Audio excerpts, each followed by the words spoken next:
Damage nung lata. Good morning guys and welcome to 5th generation Hobby Shop. Welcome to another unboxing and testing. Shout out kay Sir Phil ng NCR Metro Manila. Sir, welcome. Okay.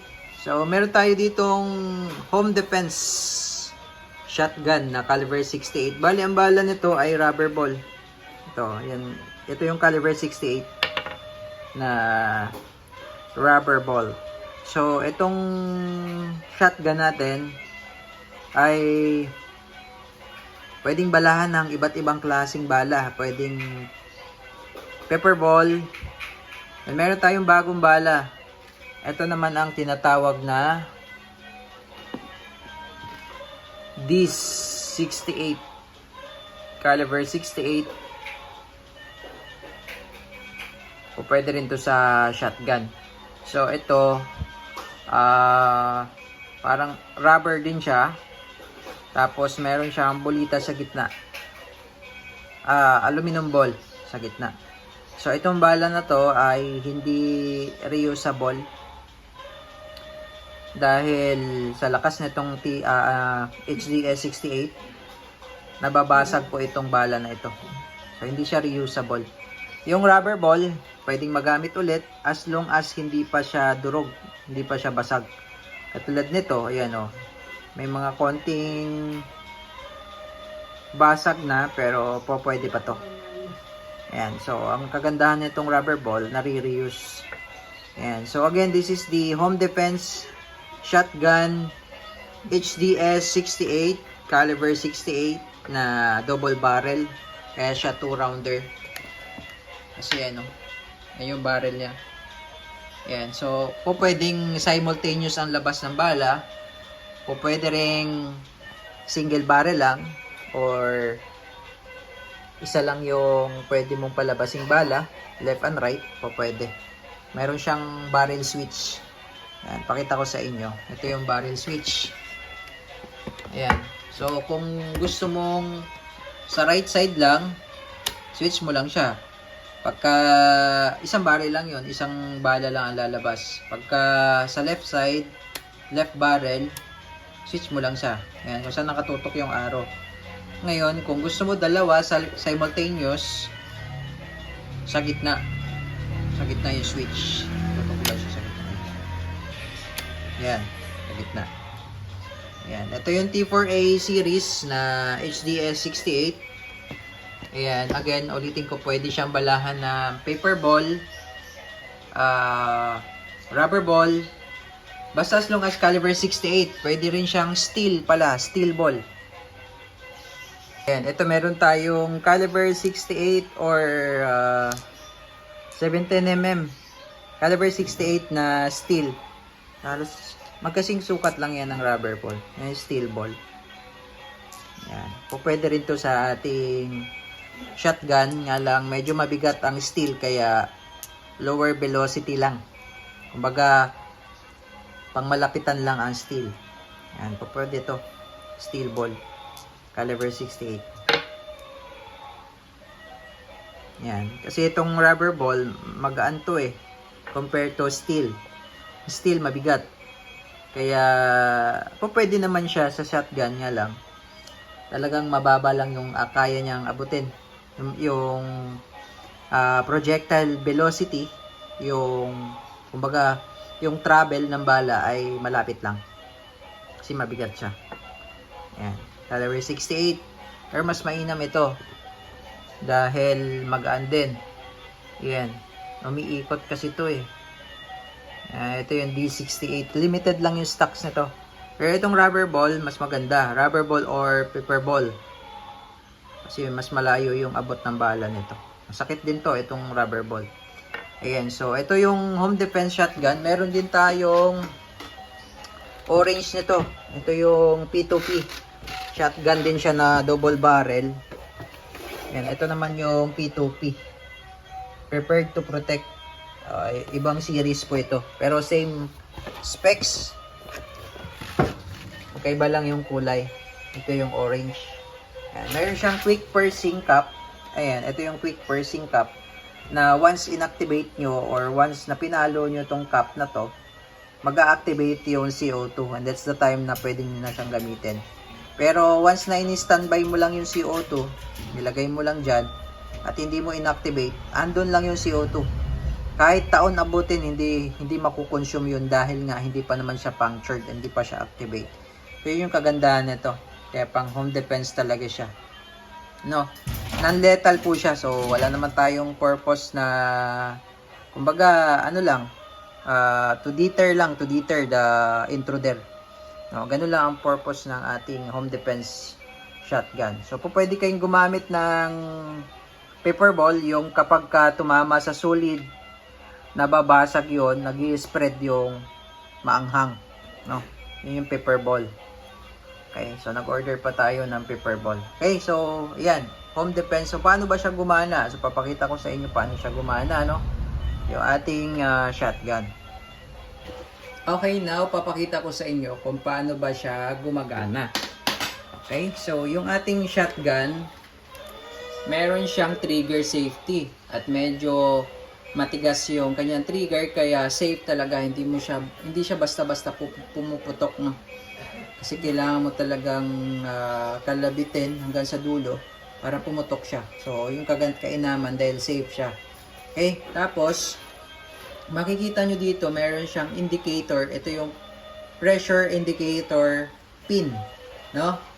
Ayan, so sa ngayon nakalubog siya, so ibig sabihin wala pang pressure yan. Dito mo kasi makikita, ito yung indicator na walang pressure yung shotgun. Okay, sa ngayon, lalagyan natin ng CO2. Ito naman yung quick pursing cap. Ito yung quick pursing cap. Sa makikita niya, push. So, ipupush nyo yan para mag-activate yung CO2. Ngayon, lalagyan natin ng CO2. Medyo matigas, kaya kailanganin natin ng allen. Okay, so tatanggalin lang natin tong cap. So, ginamitan ko ng allen dahil medyo matigas. Ayan.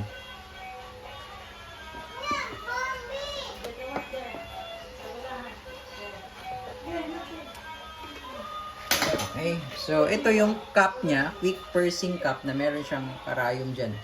Yan yung tumutusok sa CO2.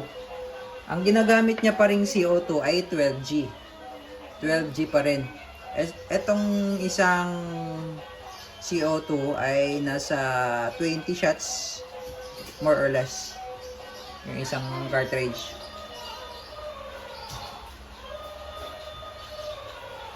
So bali, bago ko siya nilagay doon or bago siya ilalagay doon, papatakan ko lang muna na siya, no?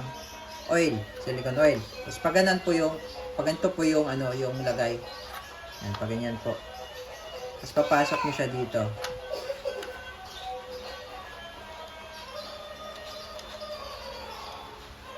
Tapos hihigpitan nyo ngayon. Hihigpitan lang, no? Sa ngayon, hindi pa siya punctured. At saka makikita natin sa indicator pin na nakalubog pa siya. Kasi hindi pa natin siya inactivate. Ma-activate siya kapag papaluin natin or ipupush natin to. Okay? Tapos, ito naman po yung release. Release ng barrel. Ayan. Ayan yung barrel niya. Oh. So, ngayon, ang gagamitin natin, itong DIS-50. Ito yung susubukan natin. Sinasubukan na natin sa ating previous na video yung rubber ball. Ito, susubukan natin yung DIS-50.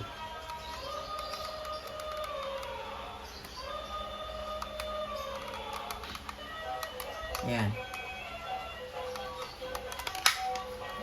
Okay, tapos load. Okay. So, sa ngayon, take note, yung CO2 na nilagay natin, hindi pa siya punctured. So, hindi yun makukonsume hanggat hindi nyo inactivate yung pursing cap. Pakita ko lang sa inyo na hindi pa siya punctured. Ayan. Diba? Hindi siya punctured. Dahil nilagyan ko lang ulit ng silicone oil. Dahil hindi pa naman natin siya inactivate. Ngayon, ipitan lang natin ng konti.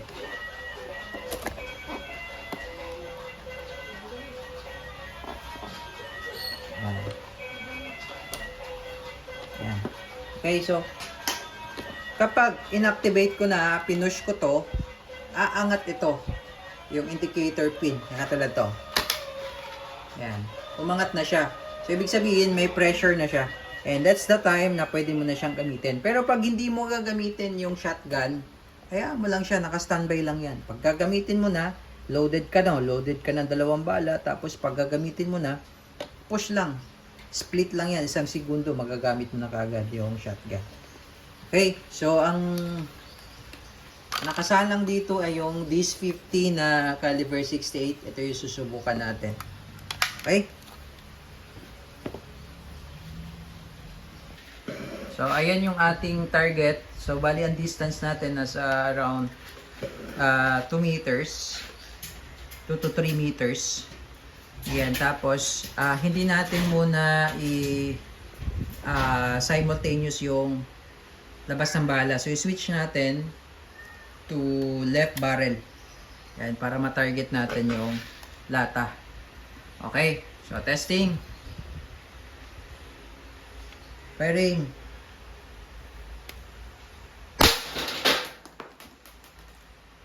Ayan. Okay, so, ang distance ko po nasa about 2 meters, 3 meters. Ayan, pakita ko lang sa inyo yung damage, no? Ayan, so ito po yung damage nung lata. Imagine that. Kung gaano ka lakas. Ayan, tapos yung bala, hindi siya nabasag, oh. Oh. Medyo lumubog yung bulitas, pero hindi siya nadurog. Pero yung lata, wasak. Ayan. Oh. Ganun siya kalakas. Subukan naman natin yung simultaneous, yung dalawa yung lalabas na bala. Okay, so ilalagay lang natin yung bala na ginamit natin. Ayan, na-release yung isa.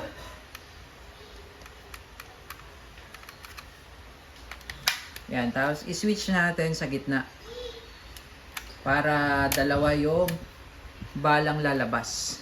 Okay, so yung distance natin medyo malapit po, nasa around 2 meters lang yung distance, no? So magkaiba po ang impact kapag medyo malayo-layo na, no? So ito, simultaneous na natin kung tatamaan yung lata, manipis eh. Okay, 2 bala ang lalabas. Firing.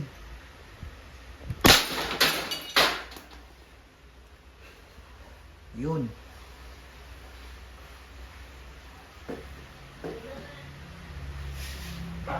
O, tingnan nyo siya, yung damage, oh. Talagang nayupi yung lata. Oh. Tapos, yung bala, hindi pa rin siya nadurog, matibay. No, pero yan, yung bulitas medyo ano. Pero, pwede pang ma-reuse ito. Yung DIS-50. Ito yung DIS-50 na meron siyang bulitas sa gitna. Ayan. Okay, so home defense shotgun, meron tayong available na orange. Okay, HDS 68, caliber 68 home defense shotgun.